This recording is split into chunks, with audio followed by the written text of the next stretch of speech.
Ulvi dertlerle dertlenmeyenlere süfli dertler musallat olur. İnsan dertleniyorsa ulvi dertlerle dertlenmeli. Allah'la olan irtibatı açısından acaba tam mı değil mi? İnsanlığın iftihar tablosunun bize kazandırdığı gözümüzü açma, her şeyi doğru görme adına beyanlarının yerinde bir mercek, yerinde bir dürbün, yerinde bir teleskop olmasına karşılık acaba biz o zata karşı edip eylediği şeylere tam mukabelede bulunabildik mi? Ubudiyet mukaddime-i nimet-i layıka değil. Yani yaptık tamamen, şunu hak ettik, şuna mazhar olmamız lazım. Allah'a karşı haşa ve kella pazarlık yapıyor gibi bir tavra girme saygısızlıktır. Biz deme bile, ben deme bile, sen deme bile, bunları bile bazıları fazla görmüşler. Sen, ben aradan çık esasen ki o tecelli eylesin. Bizim varlığımız izafi varlıklardır esasen, nisfi varlıklardır. Onun vücudu hakikisinin gölgesinin gölgesi.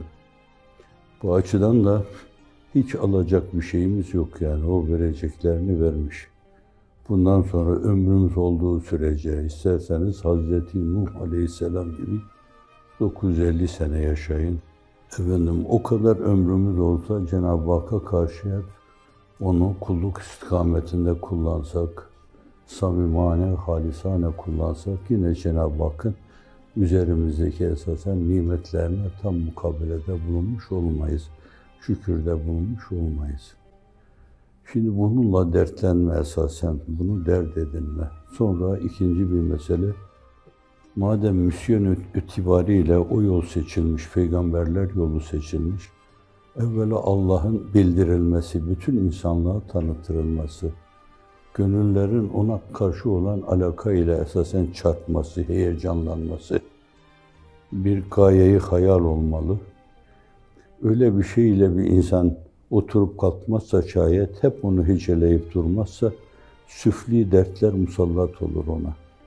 İşte böyle rahat yaşama, debdebe, ihtişam, alkış, takdir filan, lüks villalar filan, efendim zırhlı araçlar, bütün bunlara gönlünü kaptırır, hiç farkına varmadan şeytanın yoluna girmiş olur.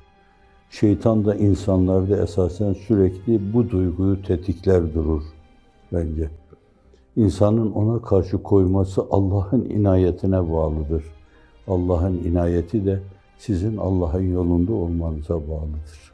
Ulvi dertlerle insan meşgul olması lazım ki süfli dertler insana musallat olmasın. İnsan sürekli hak ile meşgul olması lazım ki batıl onu işgal etmesin. Bu söz biraz değiştirilmiş olarak İmam Şafii Hazretine aittir. O der ki, eğer hak ile meşgul olmazsan batıl seni işgal eder. Hafizanallah, neleri kabul ettirir, neleri kabul ettirir, dize getirir, yetmez der, yüzüstü vurur seni yere, yetmez der yani yerin dibine batmanı sağlamaya çalışır, yetmez der hafizanallah.